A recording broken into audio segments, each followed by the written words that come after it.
From a creative point of view, coming to a place like this is fascinating, because here's this stuff on a scale that is almost, you can't get your head around it in the beginning. And then as the days go on, you gradually form a mental picture of it, and very stimulating.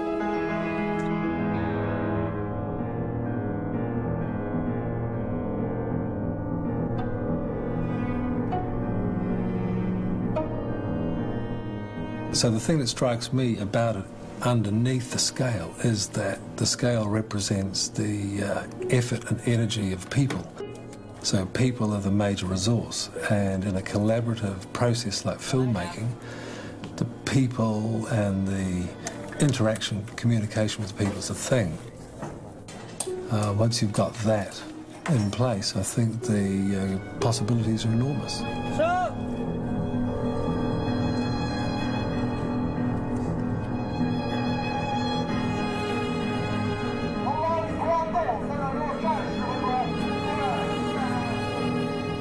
What strikes me is even on this scale, the epic scale, you've still got a lot of attention to detail and authenticity, which is great.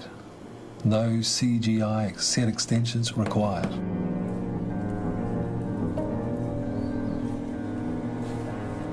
In The Mummy 3, which we shot part of at Hengdian Studios, there was very little visual effects that we had to do in terms of changing the look of the place. So there was actually no green screen involved. We did some roto where she rides through the gate, to go out into the desert. But yeah, no, very little green screen we had to do actually. The spirit there is great. They really, I think, are trying to prove that we can do whatever an American crew can do, and if they don't have every little bit the same, they make up for it in their spirit and eagerness to please. Hengdian does have it all there for us. Yeah, it does. I've been a part of more than 50 productions here, so playing, the token Western girl. But as opposed to what people might expect, I've really played a very wide variety of different types of characters and set in all different time periods. So, like Russian princess set in the Ming Dynasty, and a German spy in the 1940s, a Spanish trade woman in the very, very early relations between the East and the West, late 1400s, and all the way up into, the typical American girl next door. So it's exciting, and there's so much going on here in the industry. There's like new stories all the time and scripts, coming from left and right, and more. It's just been fascinating to be here in the industry now at this time when, there's a lot of curiosity about China as a country and as a culture. And at the same time, the film industry is it's going through a lot of changes, and it's booming in a lot of ways. I have heard that certain actors have expressed concerns about going to China, but I think what they find out is once they're there, there's a lot to do. It is exotic, but it's also a lot of fun. We found that markets in Hangzhou and Shanghai had lots of Western foods, which isn't so far from Hengdian, and if we had to, we'd make a run to pick up some Western food that was needed by anyone particular. Generally, that was not an issue for us.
I could do one unending take for as long as my actors could hold out, riding or walking through those palaces, just as the original emperors did. So there's quite a bit of flavor and authenticity and atmosphere you can get there that you will not get anyplace else.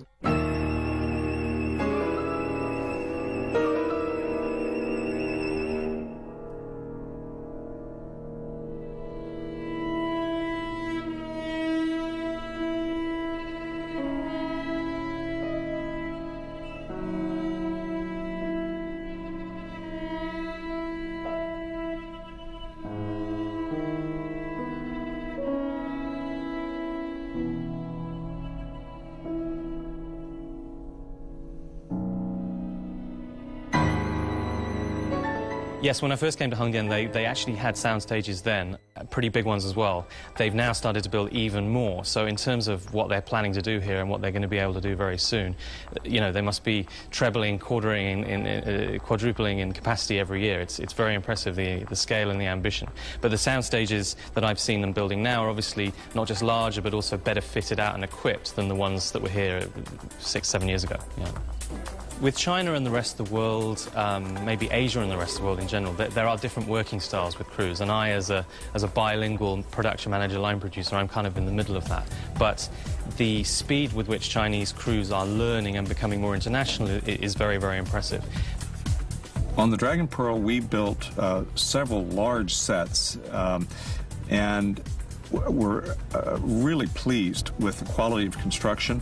We had lots of sculpture artists who came from neighboring villages who I think normally work in wood, were working in styrofoam, and in our case, and did a terrific job. They proved to me that beyond doing historical epics, that there's room to be fanciful in Hengdian. They are expert craftsmen.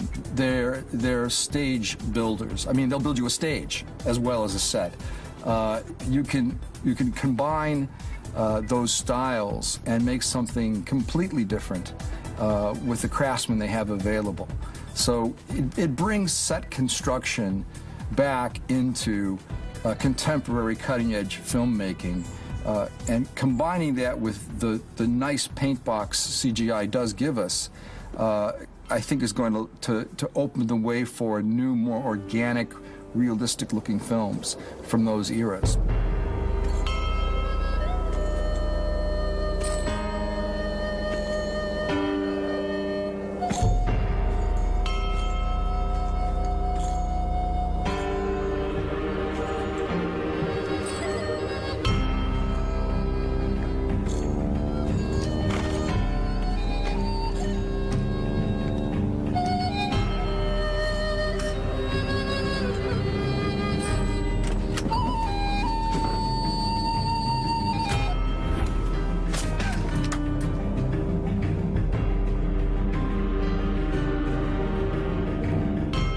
I think there are challenges making movies everywhere, and certainly China is no exception. But Hengdian is really geared towards servicing film community. When I was filming there with Dragon Pearl, I think there were 35 or 38 other productions filming there at the same time. Everyone, all the restaurants are familiar with film people. The hours accommodate us. The hotels accommodate us. It's a very film-friendly environment in which to work. And so we had a great time there.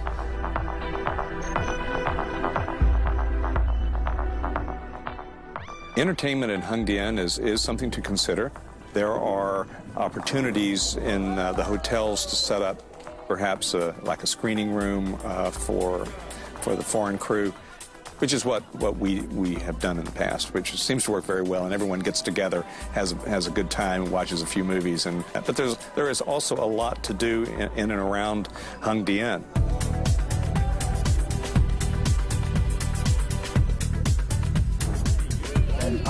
I was surprised in the past with some of my fellow filmmakers. I would mention China, and they would roll their eyes and say, "Oh my God, you know, the language is so difficult. how would you know what to expect doing a film there? How can you imagine working as closely as we have to work on film? Making a film is such an elaborate task.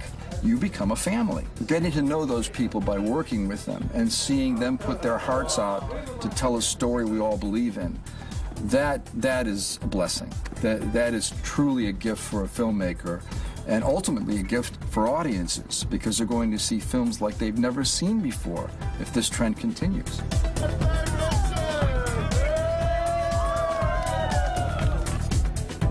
I would say come. I would say I don't think there's anywhere in the world with the scale and size of these amazing sets that they have here. And I would say on the sort of human element, they've got the hardware. The software is rapidly catching up. What is available in China in terms of equipment is rapidly catching up too, but also the people. I mean, they maybe take a while to get on the same page with the foreign working style, but once they do, their energy and their keenness to learn and the way they throw themselves into things with all, you know, everything they've got, by the end of the shoots, the foreign side never want to go home. I mean, it's really a pleasure to work here. Yeah, I would shoot in China again in a heartbeat.